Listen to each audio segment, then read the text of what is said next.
മധ്യപൂർവ്വ ദേശത്തിന്റെ ആകാശത്ത് വീണ്ടും യുദ്ധവിമാനങ്ങളുടെ ഇരമ്പൽ. സമാധാനത്തിന്റെ നേർത്ത നൂൽപാലത്തിലൂടെ നടന്നുകൊണ്ടിരുന്ന അമേരിക്ക ഇറാൻ ബന്ധം ഒരൊറ്റ ആക്രമണത്തോടെ വീണ്ടും അഗ്നിപർവ്വതമാവുകയാണ്. ലോക സമ്പദ്വ്യവസ്ഥയുടെ ഹൃദയമിടിപ്പായി അറിയപ്പെടുന്ന ഹോർമൂസ് കടലിടുക്കിന് മുകളിലൂടെ പാഞ്ഞ വെടിവെച്ച കേവലം രണ്ട് രാജ്യങ്ങൾക്കിടയിലെ സംഘർഷമല്ല, അത് ലോകമെമ്പാടുമുള്ള ജനങ്ങളുടെ ജീവിത ചെലവിനെയും ഊർജ്ജ സുരക്ഷയെയും ഭീഷണിപ്പെടുത്തുന്ന മുന്നറിയിപ്പാണ്. അമേരിക്കൻ ഹെലികോപ്റ്റർ തകർക്കപ്പെട്ട സംഭവത്തിന് പിന്നാലെ ഇറാൻ സൈനിക കേന്ദ്രങ്ങൾ ലക്ഷ്യമിട്ട് അമേരിക്ക നടത്തിയ വ്യോമാക്രമണം പശ്ചിമേഷ്യയെ വീണ്ടും യുദ്ധത്തിന്റെ വക്കിലെത്തിച്ചിരിക്കുകയാണ്. US ആക്രമണങ്ങൾക്ക് തിരിച്ചടിയായി ബെർലിനിലെ US 5ാം നാവികപ്പടയ്ക്ക് നേരെയും പശ്ചിമേഷ്യയിലെ മറ്റു US കേന്ദ്രങ്ങൾക്കു നേരെയും ആണ് ഇറാന്റെ ആക്രമണമുണ്ടായത്. ബഹ്റിനിലെ US 5ാം നാവികപ്പടയ്ക്ക് നേരെ ഡ്രോൺ ആക്രമണം നടത്തിയതായി ഇറാന്റെ ഇസ്ലാമിക് റവല്യൂഷണറി ഗാർഡ് കോർപ്സ് തന്നെ അവകാശപ്പെട്ടു.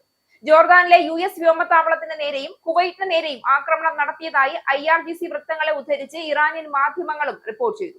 ആക്രമണം പ്രതിരോധിച്ചതായി കുവൈറ്റ് സേന അറിയിച്ചിട്ടുണ്ട്. പോരാട്ടം തുടരുകയാണെന്നും അമേരിക്കൻ സൈന്യത്തിന്റെ അധിനിവേശം തുടർന്നാൽ ഇതിലും ശക്തമായ തിരിച്ചടികൾ ഉണ്ടാകുമെന്നും IRGC പ്രസ്താവനയിലൂടെ മുന്നറിയിപ്പ് നൽകി. ഹോർമൂസ് കടലിടുക്കിന് സമീപം US-ന്റെ അപ്പാച്ചെ ഹെലികോപ്റ്റർ ഇറാൻ സേന വെടിവെച്ചിട്ടതിനു പിന്നാലെയാണ് ഇറാനെതിരെ അമേരിക്കൻ സൈന്യം വ്യോമാക്രമണം നടത്തിയതെന്നാണ് റിപ്പോർട്ടുകൾ. ഹോർമൂസ് കടലിടുക്കിന് സമീപമുള്ള ഇറാന്റെ വ്യോമ പ്രതിരോധ സംവിധാനങ്ങൾ, ഗ്രൗണ്ട് കൺട്രോൾ സ്റ്റേഷനുകൾ, നിരീക്ഷണ റഡാർ കേന്ദ്രങ്ങൾ എന്നിവ ലക്ഷ്യമാക്കിയായിരുന്നു ആക്രമണം. US വ്യോമസേനയുടെയും നാവികസേനയുടെയും യുദ്ധവിമാനങ്ങൾ ഉപയോഗിച്ചാണ് ഇറാന്റെ കേന്ദ്രങ്ങൾ തകർത്തത്. യുദ്ധം അവസാനിപ്പിക്കാനുള്ള കരാറിനായി US പ്രസിഡന്റ് ഡൊണാൾഡ് ട്രംപ് ശ്രമം തുടരുന്നതിനിടെയാണ് ഇറാനുമായി സൈനിക സംഘർഷം കടുപ്പിക്കുന്ന രീതിയിലുള്ള ഈ തിരിച്ചടി ഉണ്ടായിരിക്കുന്നത്. ഇതിനു പിന്നാലെ തങ്ങൾക്കെതിരെയുള്ള ഒരു ആക്രമണത്തിനും ഭീഷണിക്കും മറുപടി നൽകാതിരിക്കില്ല എന്ന് ഇറാനും മുന്നറിയിപ്പ് നൽകി.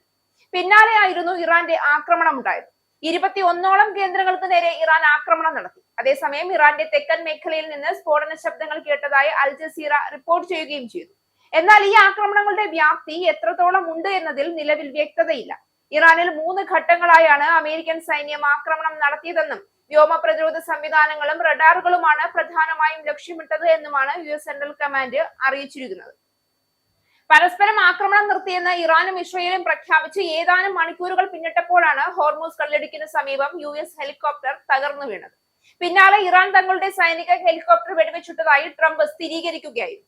ഈ ആക്രമണത്തിന് അമേരിക്ക മറുപടി നൽകുമെന്നും അദ്ദേഹം പ്രസ്താവനയിൽ വ്യക്തമാക്കി. 2 പൈലറ്റുമാരും പരിക്കേൽക്കാതെ രക്ഷപ്പെട്ടെന്നും ട്രംപ് അറിയിച്ചു. ഫെബ്രുവരി 28-ന് യുദ്ധം ആരംഭിച്ചതോടെ ഹോർമൂസ് കടലിടുക്ക് ഇറാൻ അടച്ചിരുന്നു.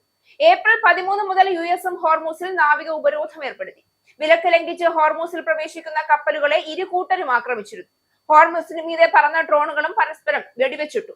ഉപരോധം ലംഘിക്കുന്ന കപ്പലുകളെ ലക്ഷ്യമിടാൻ കൂടി വേണ്ടിയാണ് US ഇവിടെ അപ്പാച്ചെ ഹെലികോപ്റ്ററുകൾ വിന്യസിച്ചിരുന്നത്. യുദ്ധത്തിന്റെ യഥാർത്ഥ ഭീകരത അതിന്റെ പൊട്ടിത്തെറിയിലല്ല, അതിന്റെ പ്രത്യാഘാതങ്ങളിലാണ്. എണ്ണവില ഉയരുന്നു, വിപണികൾ വിറയ്ക്കുന്നു, സമാധാനത്തിന്റെ പ്രതീക്ഷകൾ പോലും മങ്ങുകയാണ്. ലോകത്തിന്റെ സാമ്പത്തിക നാടുകളെ ബാധിക്കുന്ന പ്രതിസന്ധിയിലേക്ക് വളരുന്ന ഈ സംഘർഷം മനുഷ്യരാശി ഇപ്പോഴും യുദ്ധങ്ങളിൽ നിന്ന് പാഠം പഠിച്ചിട്ടില്ല എന്ന കഠിന സത്യമാണ് ഓർമ്മിപ്പിക്കുന്നത്. ഇന്നത്തെ വെടിവെച്ചകൾ നാളെയുടെ ആഗോള പ്രതിസന്ധിയുടെ തുടക്കമാകുമോ എന്ന ചോദ്യമാണ് ലോകം ആശങ്കയോടെ നോക്കിക്കൊണ്ടിരിക്കുന്നത്.